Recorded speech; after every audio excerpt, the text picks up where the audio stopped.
All right, Scott Squad, we are back in the building. I am literally sitting in my parents' guest room. So we're going to have to do this review here for Bell Collective, okay?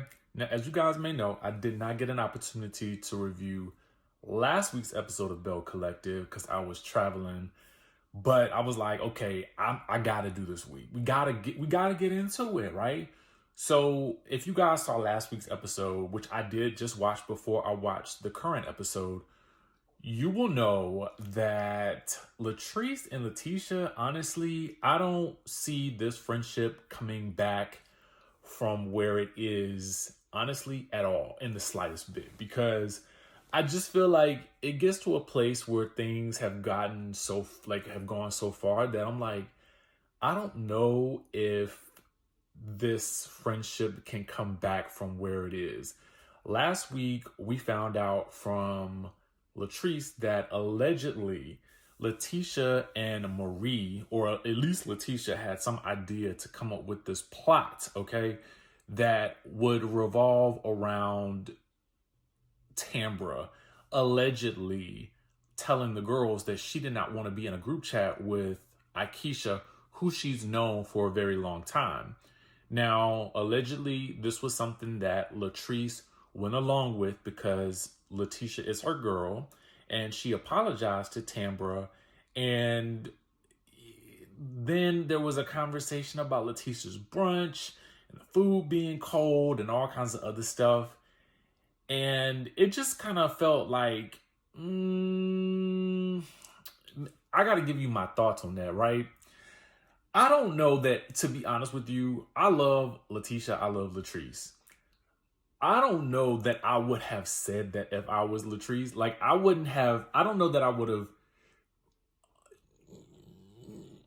Oh, I don't know, man. Like, I'm going to speak to you guys in generalizations, right? Here's what I mean. All right. I'm literally holding the phone with my hand. So if it's like a little shaky, that's why. But this is my thought on the situation. Okay. In my opinion, if someone were to concoct a story, right, about this show that we are doing, and the story was going to be that some other unwitting cast member was, I don't know, doing something shady to one of her friends that she's known for a long time because they were coming on the show. I don't know that that's somebody that, if this happened this way, right? I'm just saying if it happened this way, that's not somebody that I could be friends with. Because what I know for sure in life is that usually the things that someone does to someone else that are kind of like mean and nasty, like, then that tells me they have the capabilities to do that. And it won't be long before they do it to me, right? And it's giving very Giselle vibes. You know what I'm saying? This idea that there is this story that they are concocting because they don't like Aikisha, or maybe they don't like what she's going to be bringing to the show. Okay. It's bothersome to me. So I would be hesitant to join in on that. But then to admit it, I don't know that I would want to do that either, because then that makes me look just as guilty, because now I have unveiled the plot, but I also was a part of the plot. Okay. So I don't know. Like, I just don't like the way it feels. It just doesn't feel like all that good to me. And I kind of feel like you don't need that level of drama for a reality TV show. Like, it would be better to simply have natural drama, because you already have two people who are working to make moves on Ferris Street. To me, that's natural drama in and of itself, right? So there's that. Also the idea that, Leticia in the last episode, confronted, Latrice about this whole 9 to 5 thing and Latrice apparently being drunk at the panel discussion. I mean, it was a brunch.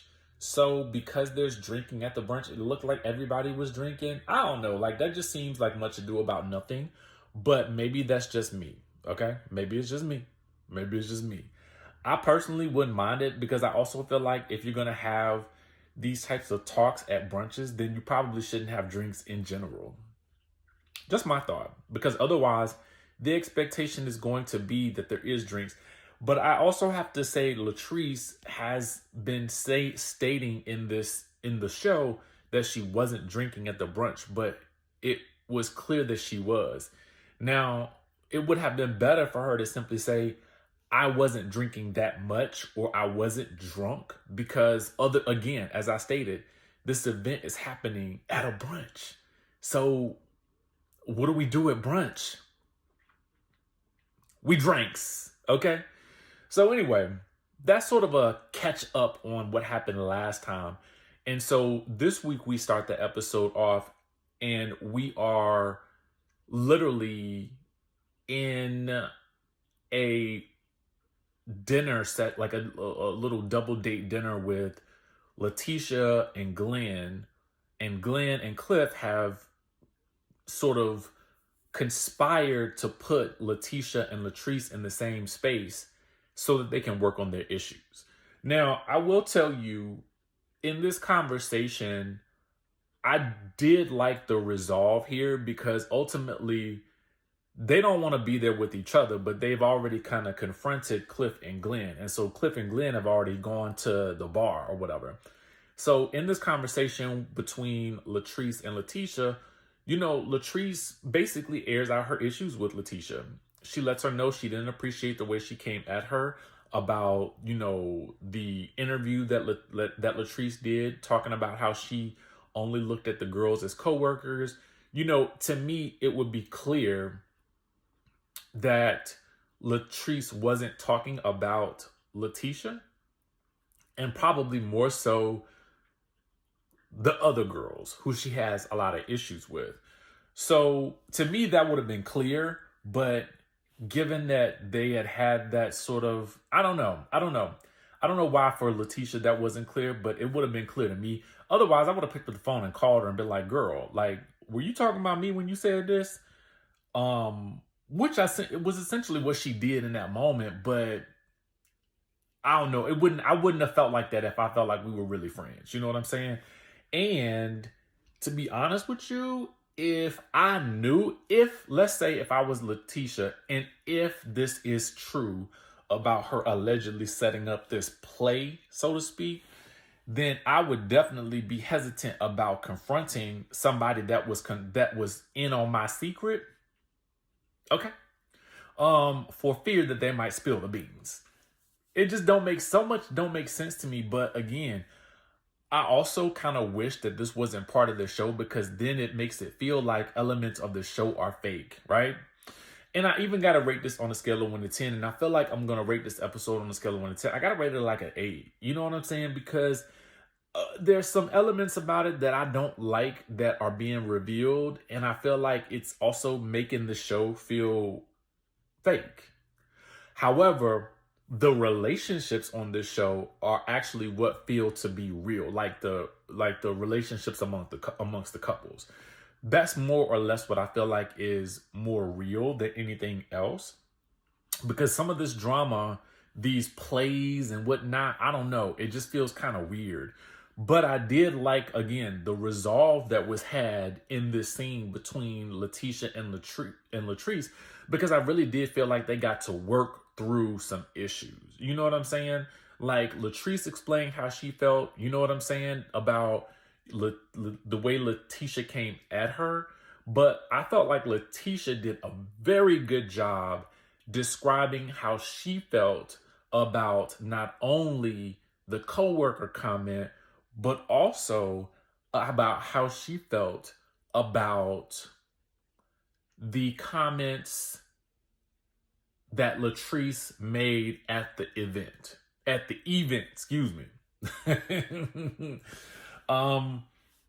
So I don't know, man. Like, you know, how did y'all feel about that? I'm kind of on the fence about what it makes me feel about for this show in general. Knowing that this is now a part of the plot of the story. You know what I'm saying? Um, I don't know. I don't know. It just something don't feel right to me. And when something don't feel right, that's a problem. Okay? That's a problem. Again, back at Letitia's office, you know, you got D, who is Soguchi's daughter, is now, I guess, working for Leticia. Which, again, it's one of those types of things where I think it's great that she's given opportunities, you know, to the people. But then it also kind of lends itself to like, oh, and now I see why. It kind of feels like, oh, okay, I see why all of y'all on the same team now. You know what I'm saying? Like, I see why all of y'all, you know, it's kind of like we not really feeling Latrice. Although I did feel like Latrice and Leticia had a like big sister, little sister type of friendship, but I just know it's not gonna play out well now that Latrice has spilled the beans about the Tambra and Aikisha situation to Aikisha. I feel like that friendship is gonna be null and void. That's just how I feel about it. But anyway, we learned that Leticia is going to be doing a book launch for her book, Why Side Pieces Are Winning, which is a curious title to me because I'm sure there's a lesson in it. I just haven't read the book, so I need to read it for myself to really understand, you know, well, why are side pieces winning, I guess, maybe, and how does that help her or the reader? I don't know. Like, I guess I got to understand what the moral of the story is and how the book is supposed to help other women or maybe men or relationships in general. I don't know. Have y'all read it?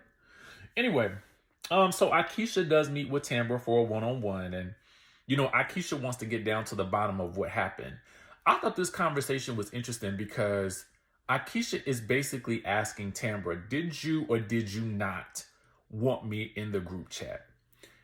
And Tambra tells her, girl, that was a lie.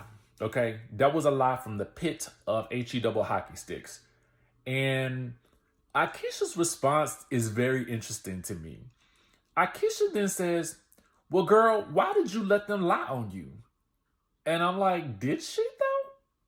It didn't feel like she let them lie on her. Like, if they did lie on her, I mean, I don't know. I'm just saying, if that's the allegation, did she let them do that, or did they do it and she didn't really have a choice in the matter? You know what I'm saying?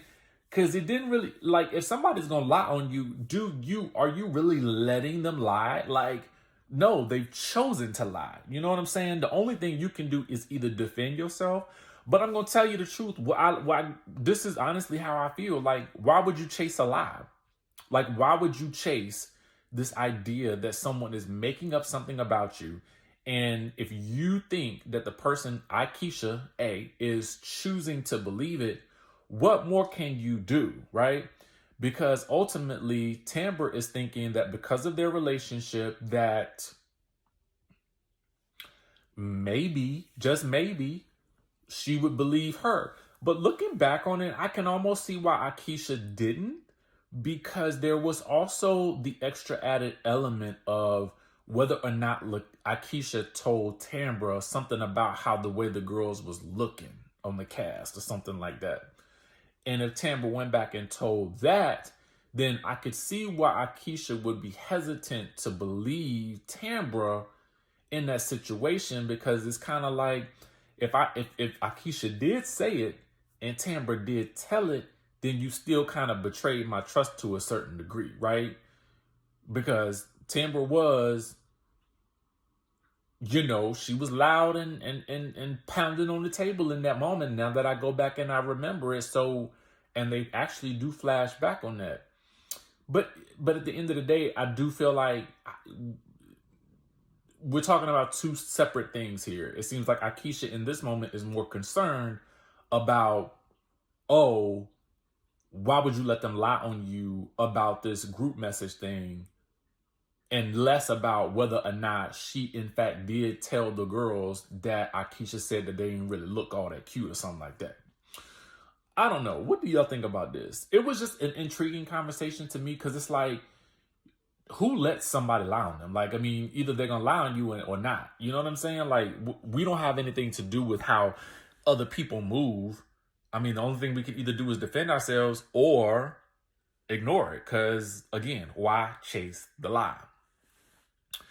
Ultimately, they end up on an okay note because Tambra does tell her what Latrice told her about them basically not liking Aikisha and sort of using Tambra as ammunition to isolate or maybe ice out Aikisha. I guess that was the plan. I really don't know. They get to a good space, I think, you know, with Aikisha choosing to believe the person that she's known the longest in this instance. But I think that the other thing that came out in this conversation was that Aikisha realized what I thought was funny, and I don't know why everybody says this. Aikisha says that, you know, well, she had noticed that Tambra's voice had gotten deeper, and she basically says, well, Tambra's voice is kind of high and annoying. So when her voice pitch had changed, she assumed that that meant that Tambra was expecting. Now, again, I often said that this is probably the worst kept secret on the show because it felt like everybody and their mama already knew. So Tambra doesn't really give her anything in this moment. She just kind of lets her think whatever she thinks and she moves on. Meanwhile, Tambra does go visit her fam and she lets them know that she is expecting. Honestly, I'm looking at the family like, how don't y'all know? Because you could see a little baby bump in that leather shirt she had on anyway. Moving on, JJ and Gucci kicked his mom out. To me, this is another reason why I didn't give that scene much. I mean, this is why I didn't rate the episode higher, was because I felt like something about the interactions between JJ, his mom, and So Gucci just felt inauthentic to me. Like, and I can't really explain it. I can't really tell if the mom is for real in the way she's acting. And I cannot tell if whether or not So Gucci's reactions to her are real as well. I don't know. Like, I don't know why I feel that way, but I just do. It's hard for me to explain it really, other than it's just a feeling as someone who's been watching reality TV for a long time. So I'm just looking at it like, are y'all putting on for the camera or whatnot? Like, what's the tea here? What's going on? What I did feel like was real and genuine in the situation was So Gucci asking the mom for advice about what to do about bringing the family back together after that whole fight with Selena.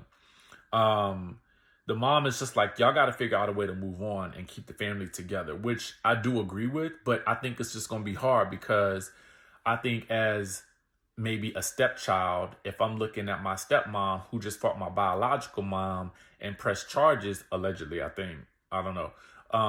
I would be feeling a way too. So I think that's just going to take time at the end of the day. Tambra and Damon go to CPR class. She does reveal that she told her family. If you watched the previous episode, you would know that she had an issue with him telling his sister because she wanted to keep this under wraps, mostly because, you know, it could have been a difficult pregnancy because of her issues with her fibroids. And so, you know, when she reveals that she told her family after she had given him so much static about telling his sister, he was like, yo, well, how you gonna do that after you gave me all these issues about telling my sister? Like, and she's like, well, you know, for me, I told my mom and I told my sister because she's a nurse and, you know, I'm the one carrying the child. So I think I need more support. And he's like, well, this is my child too. And I need support too. So the village can't just be your family. And she ultimately agrees with him. It's the night of Leticia's event.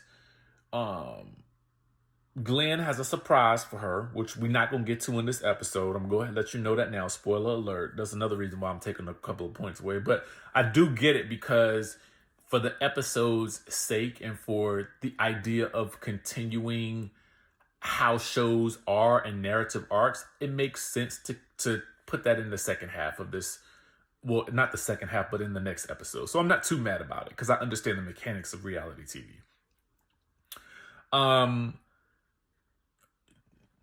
Everybody arrives. All the girls. Tambra arrives with Josh because Damon is working. Cliff and Latrice are there. Saguchi and JJ arrive. Aikisha and Willie come. Then Leticia and Glenn arrive. And she starts to give a speech about why this is more like a couples night as well as a book launch.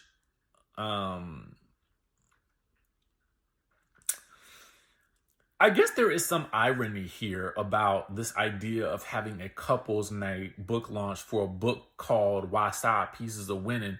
I just ain't made the connection yet because it don't really feel romantic to me. But the event looked nice. I mean, they had a poet and everything. You know what I'm saying? Then Leticia gets up and talks about why she wrote the book. And she reads a couple of excerpts from it. And I'm just like, I get there's a level of transparency. And maybe the book was cathartic for her. So I feel like I didn't really get as much of an explanation, and maybe she gave more of it during the filming of it, but it just didn't make the cut because we only got 42 minutes, right? So again, I need to read the book because I don't have a clue as to why, other than journaling my thoughts, why I would put this out. But maybe it's to help other women. Again, I don't know. I need to read it because it seems like Leticia is a woman who moves with purpose. And so I need to understand what that purpose is behind this book, because it would seem more like if the title is Why Side Pieces Are Winning, that a side piece wrote the book.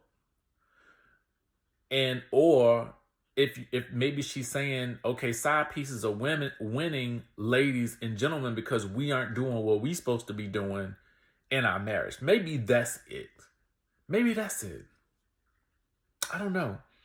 Anyway, so she then asks Glenn to speak after she thanks him for allowing her to be so transparent. And Glenn gets up and he, starts to speak, and Marie is kind of heckling him because she came in halfway through, Leticia's speech, followed by S, okay? The best, S. And, he hopes that everybody in the room is who they're supposed to be with, Marie. Okay. So they still continuing with this narrative that Marie and Essie are like, in some type of relationship. To be honest with you, I think that the relationship that they are in is probably just like sister girlfriend. You know what I'm saying? Like, and what I mean by that is it's just like a good Judy. You know what I mean? I don't know. It just don't seem like it's more than anything like that to me. Anyway, he needs to show his love. So I guess he's about to perform. And that's all we get. That's literally it. That's the episode. So let me know what y'all think of it. Obviously, next week we're going to get the entire performance. I hope it's the song, Tell Me Where Did We Go Wrong, Baby. They was recording in the studio. I hope it's that. It didn't sound like that. So I don't know. Anyway, that's it. Let me know what y'all thought about this episode, and I will catch you, obviously, in the next video.